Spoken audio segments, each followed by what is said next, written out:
दोस्तों कैसे हैं आप लोग। उम्मीद करता हूँ कि आप अच्छे से होंगे, आपकी ज़िंदगी में सब बहुत अच्छा चल रहा होगा, एकदम सुपर नंबर 1। तो कहने का मतलब है कि अपनी ज़िंदगी को खूब बेहतर बनाइए। आज का टॉपिक होने वाला है शादी, मेरा फेवरेट टॉपिक। और आज मैं आपको एक बात बताना चाहता हूँ। बहुत सारे मिथ्स हैं लोगों के अंदर, बहुत सारे गलतफहमियां हैं लोगों के अंदर शादी को लेकर के कि शादी में ऐसा करना ज़रूरी है, शादी में वैसा करना ज़रूरी है, शादी में डीजे बजाना ज़रूरी है, शादी में डांस करना ज़रूरी है, तभी लगेगा कि हम एंजॉय कर रहे हैं शादी को। लोग ऐसा सोचते हैं, लेकिन ऐसा नहीं है। शादी में डीजे बजाना ज़रूरी नहीं है, शादी में लाउड म्यूज़िक ज़रूरी नहीं है, शादी में डांस करना ज़रूरी नहीं है, यहाँ तक शादी में ज़्यादा पैसे खर्च करना भी ज़रूरी नहीं है। शादी को जितना सिंपल तरीके से आप करें उतना बेहतर है। क्यों अपने आप पर फाइनेंशियल बर्डन आप डालना चाहते हैं?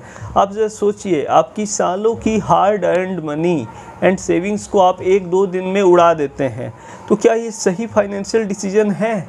बिल्कुल भी नहीं। हाँ, मानता हूँ कि आपको शौक़ होगा बहुत चीज़ों को करने का कि अपनी शादी में हम ये करेंगे, अपनी शादी में वो करेंगे, अपनी शादी ऐसे करेंगे, अपनी शादी वैसे करेंगे। लेकिन ज़रा सोच के देखिए, क्या शादी में अपनी ज़िंदगी भर की कमाई को ख़त्म कर देना क्या सही है? या फिर अपनी नहीं तो अपने पेरेंट्स की ज़िंदगी भर की कमाई को ख़त्म कर देना क्या सही है? बिल्कुल भी सही नहीं है। क्योंकि पैसा बहुत मेहनत से कमाया जाता है दोस्तों। पैसा कोई पेड़ पर नहीं उगता है। एक रुपए कमाने के लिए बहुत मेहनत करना पड़ता है। कुछ लोग फिज़िकली मेहनत करते हैं, कुछ लोग मेंटली मेहनत करते हैं, दिमागी मेहनत करते हैं। अब जैसे मेरा स्टॉक मार्केट का काम है, इन्वेस्टमेंट का काम है, बुक्स राइटिंग का काम है, तो मेरा वर्क फिज़िकल नहीं है, लेकिन मेंटल स्ट्रेंथ बहुत ज़्यादा लगता है मेरे काम में, दिमागी मेहनत बहुत ज़्यादा लगता है। तो मैं तो जब भी शादी करूँगा मैं यही चाहूँगा कि मेरा 1 रुपये भी वेस्ट ना हो। मैं यही चाहूँगा कि शादी अच्छे से हो जाए, लेकिन सिंपल तरीके से शादी हो, ताकि पैसा भी वेस्ट ना हो और शादी भी अच्छे से हो जाए।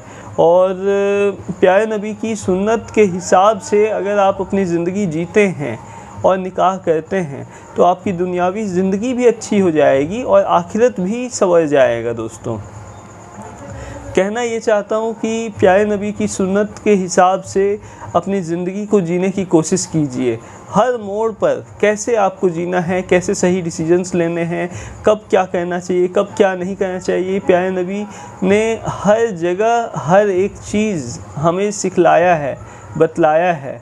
तो यही कहना चाहता हूँ कि सुन्नत को फॉलो कीजिए।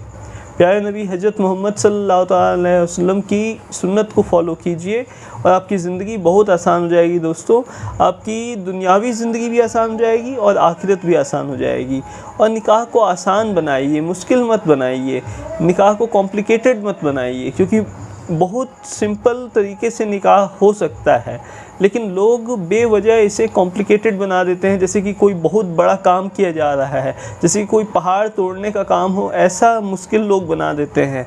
बहुत लोगों के पास फाइनेंशियल स्ट्रेंथ भी उतना नहीं होता है, लेकिन लोग फिर भी अपने आप को फाइनेंशियली सिक्योर दिखाने के लिए, अपने आप को फाइनेंशियली इंडिपेंडेंट दिखाने के लिए लोन्स ले लेते हैं हाई इंटरेस्ट पे, और मतलब ज़िंदगी भर लोन चुकाते रहते हैं। शादी तो 1-2 दिन में हो जाती है, लेकिन 1 साल, 2 साल, 5 साल, 10 साल तक लोग अपनी शादी का लोन ही चुका रहे होते हैं, या फिर उनके पेरेंट्स चुका रहे होते हैं। या कई लोगों की तो ज़मीनें बिक जाती हैं शादी के चक्कर में, कई लोगों के घर, मकान, दुकान बिक जाते हैं शादी के चक्कर में, क्योंकि उन्हें महंगा हॉल बुक करना होता है, कम से कम 100-200 लोग को, 500-1000 लोगों को बुलाकर खाना खिलाना होता है, और मतलब लोगों को महंगे महंगे कपड़े, लाखों के कपड़े पहनने होते हैं एक दिन के लिए, और फिर वो ज़िंदगी भर उस कपड़ों को नहीं पहनते हैं। वो कपड़े साइज़ में भी छोटे हो जाते हैं बाद में, क्योंकि लोग अपने हेल्थ पे भी ध्यान नहीं देते हैं। तो कहने का मतलब ये है कि आप अगर चाहें तो निकाह को आसान बना सकते हैं। इस्लाम के हिसाब से चलिए दोस्तों। इस्लाम में निकाह को बहुत आसान बनाया गया है, और मस्जिद में निकाह किया जा सकता है, और वलीमा भी बहुत आसान तरीके से किया जा सकता है। लेकिन लोग आजकल महंगा हॉल बुक करते हैं, 500-1000 लोगों को बुलाते हैं, जिनसे कि वो पिछले 5-10 साल में मिले जुले भी नहीं हैं, जिनसे एक बार फ़ोन में बात भी ना हुई हो पिछले 2-4 सालों में, वैसे लोगों को लोग बुलाते हैं। जिनको आपके बारे में कुछ पड़ी नहीं है, जिनको आपके बारे में आप कैसे हैं, कहाँ हैं, क्या कर रहे हैं, आप क्या काम करते हैं, आप कितने सक्सेसफुल हैं, आपका हेल्थ कैसा है, कुछ भी जानकारी नहीं है। वैसे लोगों को शादियों में लोग बुलाते हैं कि मतलब ये हमारे पुराने जान पहचान के लोग हैं तो इनको बुलाना ज़रूरी है, ये सोच के लोग बुलाते हैं। लेकिन ऐसे लोगों को बुलाने की कोई ज़रूरत नहीं है। सच कह रहा हूँ दोस्तों, जिनसे आपका साल भर में भी बात नहीं हुआ हो, वैसे लोगों को बुलाने का शादियों में कोई ज़रूरत नहीं है। उनको आपकी कुछ नहीं पड़ी, उनको आपका कोई केयर नहीं है, चाहे वो कितने भी अच्छे से बात क्यों ना करें। लेकिन अगर उन्हें आपकी केयर होती तो साल भर में या तो आप उनको कॉल कर लेते या वो आपको कॉल कर लेते। लेकिन ज़रा सोच के देखिए, ऐसे लोगों को शादी में बुलाना सिर्फ भीड़ को बढ़ाने का काम करता है। तो भीड़ भाड़ से बचिए, ज़्यादा भीड़ भाड़ भी मत कीजिए, सिंपल शादी कीजिए। मैं बार बार यही बात कहता हूँ।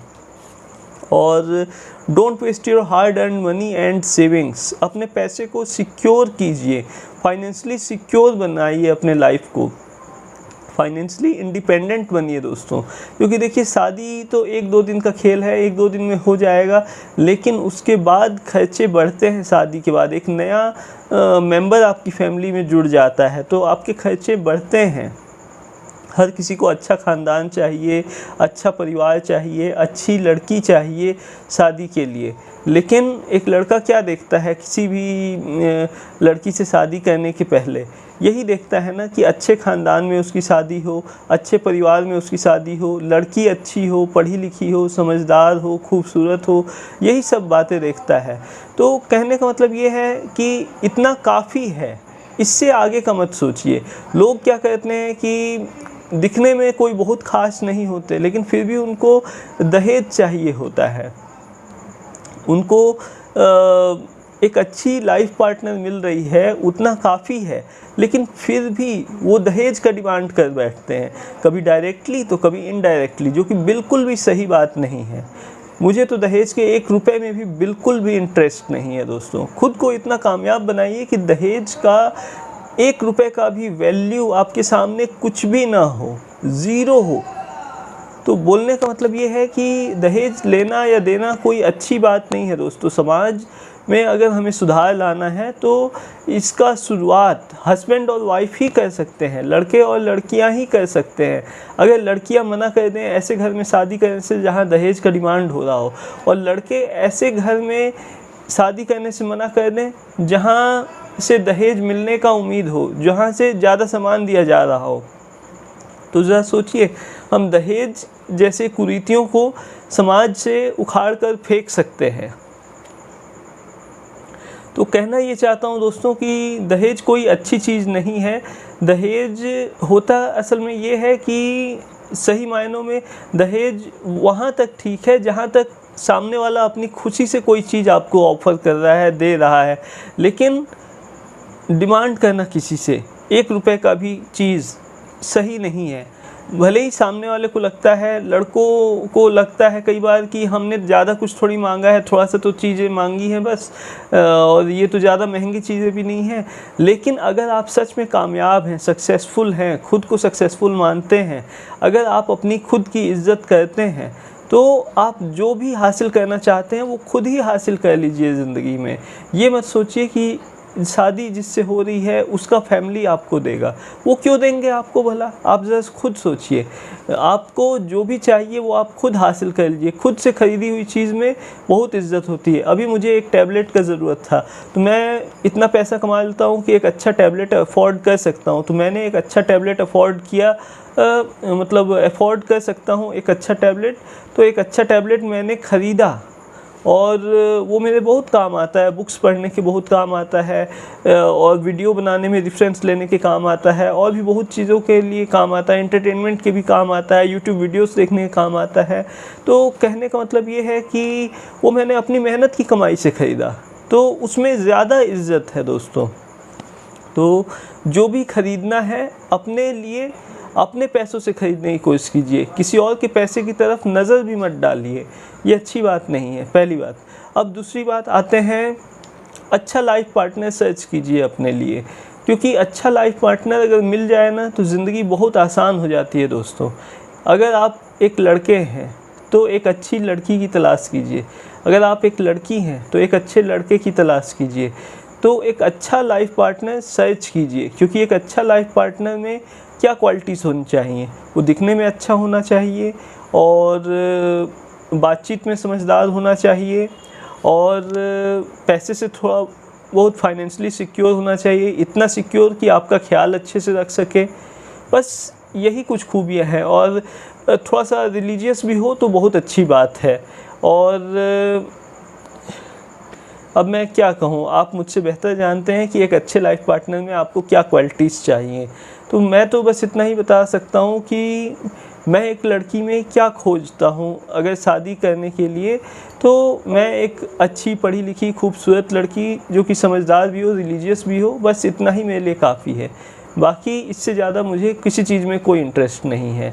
तो फिर से एक बार बताता हूँ, लड़की अच्छी होनी चाहिए, पढ़ी लिखी होनी चाहिए, खूबसूरत होनी चाहिए, रिलीजियस होनी चाहिए। ये 4-5 क्वालिटीज़ काफ़ी हैं एक लड़की में, अच्छी लड़की में। तो आपको अब एक नेक्स्ट पॉइंट पे चलते हैं। एक दिन के लिए अपने अमीर होने का दिखावा मत कीजिए, आप जैसे हैं वैसे रहिए। क्योंकि देखिए असल में होता क्या है कि लोग एक दिन के लिए अपने आप को अमीर होने का दिखावा करते हैं। शादी में लोग लोन ले लेते हैं, कर्ज ले लेते हैं, उधार पे पैसे ले लेते हैं, सभी रिश्तेदारों से ले लेते हैं, और साथ ही साथ बैंक से भी लोन ले लेते हैं झूठ बोल बोल कर कि इसलिए चाहिए उसलिए चाहिए, लेकिन असल में शादी करने के लिए लोन ले लेते हैं लोग। तो ये सही बात नहीं है, क्योंकि लोन पे ब्याज भी देना होता है, इंटरेस्ट भी देना होता है, और कई बार तो बच्चे 10 साल के हो जाते हैं तब भी लोन पूरा ख़त्म नहीं हुआ होता है, इंटरेस्ट ख़त्म नहीं हुआ होता है।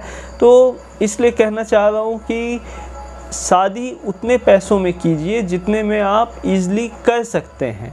ये मत सोचिए कि आपको बड़ी लेवल पे शादी करना ज़रूरी है, क्योंकि किसी ने हेलीकॉप्टर से फूलों की बारिश की थी तो कोई दुल्हन को लेने के लिए हेलीकॉप्टर से गया था, तो कोई बड़ी कार में गया था दुल्हन को लेने के लिए। तो हमको भी ऐसा ही कुछ करना है, ये मत सोचिए। जिसके पास जितना पैसा है दोस्तों वो उस लेवल पे शादी करता है, लेकिन आप जिस लेवल पे ज़िंदगी जीते हैं उस लेवल पे शादी कीजिए। किसी और के लेवल को कॉपी करने की कोशिश मत कीजिए, और किसी और के लेवल को कॉपी करने से आप उस लेवल के नहीं हो जाएंगे। 1-2 दिन के लिए करने से आपका बैंक बैलेंस नहीं बढ़ जाएगा। आपका बैंक बैलेंस तब बढ़ेगा जब आप मेहनत करेंगे, जब आप पैसा कमाएंगे, खूब पैसा कमाएंगे, तब आप अपने फैमिली को एक सिक्योर लाइफ दे सकते हैं। तो मेरा कहना ये है, सिंपल शादी कीजिए और अपने फ्यूचर में इन्वेस्ट कीजिए पैसों को, जो भी पैसा बचता है। जैसे आप अपने चिल्ड्रंस के फ्यूचर के लिए पैसा सेव कर सकते हैं, अपने वर्ल्ड टूर के लिए पैसा सेव कर सकते हैं, अपने लाइफ पार्टनर को अच्छी कोई उसकी खुशी की चीज़ देने के लिए आप पैसा सेव कर सकते हैं। और ज़्यादा दिखावा वैसे भी अच्छी बात नहीं है दोस्तों, क्योंकि लोग दिखावा तो करते हैं शादियों में। महंगे कपड़े चाहिए होते हैं लोगों को, और महंगी कार चाहिए होती है दुल्हन को लाने के लिए। उसके बाद से और भी रस्मों रिवाज इतने सारे लोगों ने आजकल बना दिए हैं कि आप सुनेंगे तो आपके होश ही उड़ जाएंगे कि मतलब ऐसे भी रिवाज होते हैं। आप ये सोचेंगे, मतलब बेफालतू के रस्मों रिवाज को बिल्कुल भी फॉलो मत कीजिए। जैसे जूता चुराने का रिवाज है एक, तो उसको तो फॉलो करने की बिल्कुल भी ज़रूरत नहीं है, क्योंकि वो चोरी को एक तरह से बढ़ावा दिया जा रहा है। उसके बदले में पैसा दिया जा रहा है। 500 रुपये की चीज़ होती है, उसके बदले 10-10 हज़ार रुपये दिए जाते हैं, 20-20 हज़ार रुपये दिए जाते हैं, कई जगह तो लाखों दिए जाते हैं। तो ये बिल्कुल भी सही नहीं है। तो और ये काम अधिकतर बच्चे कर रहे होते हैं, बच्चों से करवाया जाता है, तो ये और भी बिल्कुल भी सही नहीं है। तो इसलिए ऐसे कामों से बचिए। और शादी का रिश्ता देखना हो तो सीरियसली देखिए, किसी की उम्मीद के साथ मत खेलिए। टाइम पास के लिए रिश्ते देखने मत जाइए, क्योंकि बहुत लोग टाइम पास के लिए रिश्ते देखने जाते हैं। शादी अभी करनी होती नहीं है, 2 साल 4 साल बाद शादी करनी होती है, किसी को 1 साल 2 साल बाद शादी करनी होती है, लेकिन रिश्ता देखने निकल पड़ते हैं कि अभी से रिश्ता देखेंगे तो 1-2 साल बाद अच्छा रिश्ता मिलेगा या 2-4 साल बाद अच्छा रिश्ता मिलेगा, ये सोच लेते हैं। लेकिन सामने वाले की उम्मीद के साथ आप क्यों खेल रहे हैं, ज़रा ये सोचिए। अगर शादी का किसी के घर रिश्ता जाता है तो उसे ये उम्मीद हो जाता है कि शायद यहाँ पे शादी हो सकती है, अगर रिश्ता पसंद आया तो। और फिर लोग अच्छा इंतज़ाम करते हैं मिठाइयों का, फिर अच्छा इंतज़ाम करते हैं खातिरदारी करने का, अच्छे से लोग अपना काम छोड़ कर के आते हैं, अपना कई लोग जॉब पे से छुट्टी ले लेते हैं 1 दिन 2 दिन का कि हमारे यहाँ कुछ ख़ास मेहमान आ रहे हैं।